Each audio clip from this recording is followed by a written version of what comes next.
വളരെ കാലങ്ങൾക്ക് മുൻപ് ഒരു താറാവ് ഒരു വലിയ കുളത്തിനരികെ തൻ്റെ കൂടും വെച്ച് താമസിച്ചിരുന്നു. ഒരിക്കൽ താറാവ് തൻ്റെ മുട്ടകൾ വിരിയിക്കുവാൻ അടയിരിക്കുകയായിരുന്നു. കുറച്ച് ദിവസത്തിനുള്ളിൽ ആ മുട്ടകൾ വിരിഞ്ഞ് കുഞ്ഞുങ്ങളുണ്ടായി. പക്ഷേ ഒരു മുട്ട മാത്രം വിരിഞ്ഞില്ല. താറാവ് അതിൻ്റെ മുകളിലിരുന്ന് അതിന് വീണ്ടും ചൂട് നൽകി. ഒരു വയസ്സൻ താറാവ് ഇത് കണ്ട് പറഞ്ഞു, ഇതിനിയും വിരിയാത്തത് താറാമുട്ടയല്ലാത്തത് കൊണ്ടാണ്. ഇത് ചിലപ്പോൾ ഏതെങ്കിലും കോഴിയുടെ മുട്ടയായിരിക്കും. പക്ഷെ തള്ളത്താറാവിന് ആ മുട്ട വിരിയും എന്നുറപ്പുണ്ടായിരുന്നു. അതുകൊണ്ട് ആ മുട്ടയ്ക്ക് വീണ്ടും ചൂട് നൽകിക്കൊണ്ടേയിരുന്നു. അവസാനം ആ മുട്ട വിരിഞ്ഞു. അതിൽ നിന്നും കുഞ്ഞു പുറത്തു വന്നു. പക്ഷേ ആ താറാവ് കുഞ്ഞിനെ കാണാൻ ഒരു ഭംഗിയുമില്ലായിരുന്നു. അത് മറ്റുള്ള കുഞ്ഞുങ്ങളിൽ നിന്നും വളരെ വ്യത്യസ്തനായിരുന്നു. ഞാൻ ഈ കുഞ്ഞിനെ എന്റെ മറ്റു കുട്ടികളുടെ കൂടെ തന്നെ വളർത്തും. വരൂ കുട്ടികളെ, നമുക്ക് കുളത്തിൽ പോയി നീന്തൽ പഠിക്കാം. എല്ലാവരും കുളത്തിലേക്ക് ഇറങ്ങി. എല്ലാവരും അമ്മയുടെ പിന്നാലെ വെള്ളത്തിൽ നീന്തി. ഭംഗിയില്ലാത്ത ആ കുട്ടിത്താറാവും അമ്മയ്ക്ക് പിന്നാലെ വെള്ളത്തിലിറങ്ങി നീന്താൻ തുടങ്ങി. ഒരു ദുർഗന്ധം അതിന്റെ പുറത്തു നിന്നും പരന്നു. നീ എന്തിനാ ഞങ്ങളുടെ കൂടെ കുളത്തിലിറങ്ങിയത്? എനിക്ക് നീന്തൽ പഠിക്കണം. ഓടിക്കോടുന്നു, അല്ലെങ്കിൽ നിന്നെ ഞങ്ങൾ കൊല്ലും. നിനക്ക് ഞങ്ങളെ അറിയില്ല.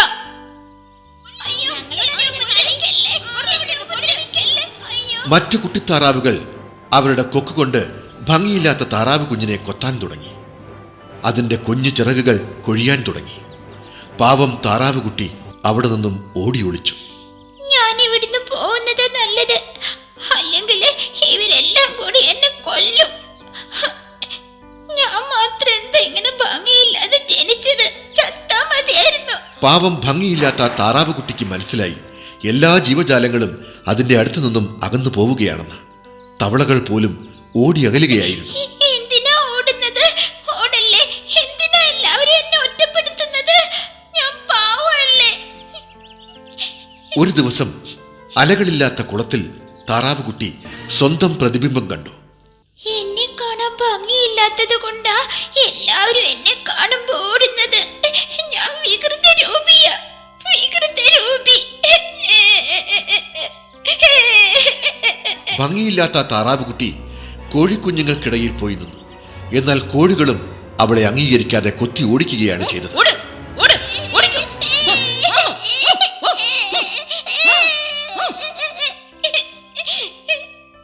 ഞാൻ ഈ സ്ഥലം വിട്ടു പോവുകയാ, അല്ലെങ്കിൽ ഇവരിൽ ആരെങ്കിലും എന്നെ കൊത്തിക്കൊല്ലും.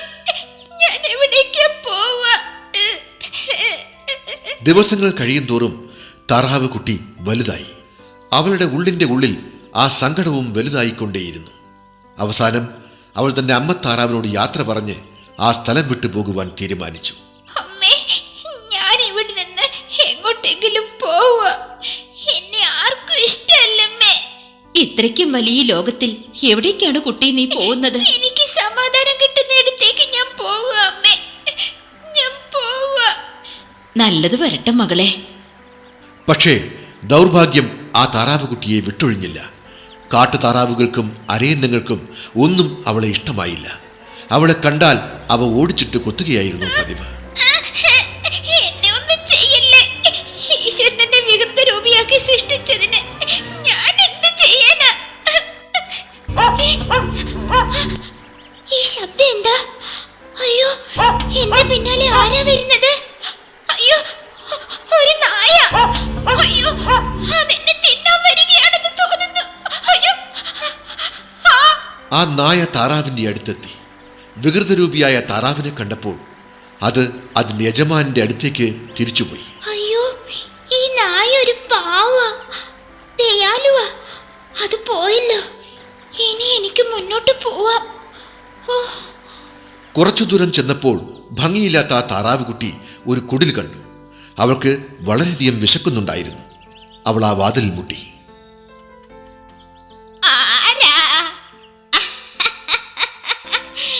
എത്ര ചെറിയ താറാവ് കുട്ടിയാ. വരൂ വരൂ, അകത്തേക്ക് വരൂ. ഇതെന്റെ കോഴിയാ, ഇതെന്റെ പൂച്ചക്കുട്ടി. നീ ഇവിടെ താമസിച്ചോളൂ. അയ്യേ, ഇതിനെ കണ്ട എന്ത് വൃത്തികേടാ. ഞങ്ങള് കൂടെ പോട്ടില്ല.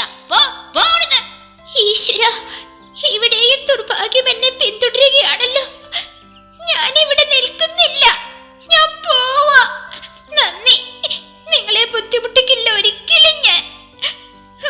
തണുപ്പുകാലമായി തുടങ്ങിയിരുന്നു.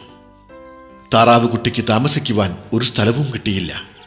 അവൾ പകലും രാത്രിയും അങ്ങോട്ടും ഇങ്ങോട്ടും അലഞ്ഞു നടന്നു. അയ്യോ, നീണ്ട കഴുത്തുള്ള പറവകൾ ആകാശത്ത് പറന്നു നടക്കുന്നു. അവയുടെ പാട്ട് ഇത്ര മനോഹരമാണ്. വേണ്ട വേണ്ട, ഞാൻ അവരുടെ സമീപത്തേക്ക് പോകുന്നില്ല. അവരെന്നെ കണ്ട വൃത്തികെട്ട ജന്തു എന്ന് പറഞ്ഞ് ഓടിക്കും. അതിനാൽ ഇനി മുന്നോട്ട് നടക്കണ്ട. ഇനി ഈ ദിശയിലേക്കൊന്ന് നടന്നു നോക്കാം. ഓ, തണുത്തിട്ടു വയ്യ. അങ്ങനെ ആ പാവം താറാവുകുട്ടി ലക്ഷ്യമില്ലാതെ നടന്നുകൊണ്ടേയിരുന്നു. അവൾക്കൊരു വിശ്രമ സ്ഥലം പോലും കിട്ടിയില്ല. നേരം ഇരുട്ടായി തുടങ്ങി.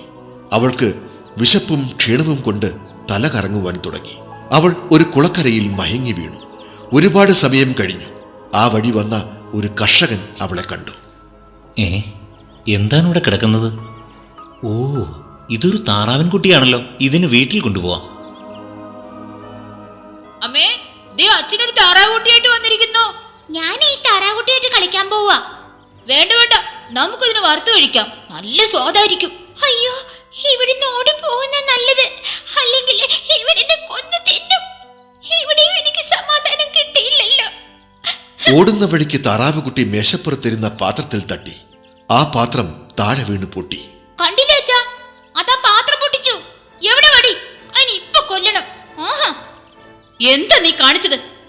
ഇക്കവിടെ ഇന്ന് ഞാൻ ഇപ്പൊ കാണിച്ചു തരാം. പൊയ്ക്കോ. ആ കർഷകന്റെ ഭഗ്നി താറാവുകുട്ടിയെ അവിടെ നിന്നും ഓടിച്ചു. തണുപ്പുകാലം മുഴുവൻ താറാവുകുട്ടി അങ്ങോട്ടും ഇങ്ങോട്ടും നടന്ന് കഴിച്ചുകൂട്ടി. പിന്നീട് വസന്തകാലം വന്നു. പ്രകൃതി മുഴുവൻ മനോഹരമായി. മരങ്ങളിൽ മുഴുവൻ പുതിയ ഇലകളും പൂക്കളും വന്ന് നിറഞ്ഞു. എന്റെ ചിറകുകൾ വളരുന്നില്ലല്ലോ. ഇത് വളർന്നിട്ട് വേണം എനിക്കൊന്ന് പറക്കാൻ. എനിക്ക് പറക്കണം. അങ്ങനെ പറക്കാൻ ശ്രമിക്കുന്നതിനിടയിൽ ആ താറാവുകുട്ടിയിൽ മാറ്റങ്ങൾ സംഭവിച്ചു. എനിക്ക് ചിറകുകൾ വന്നു.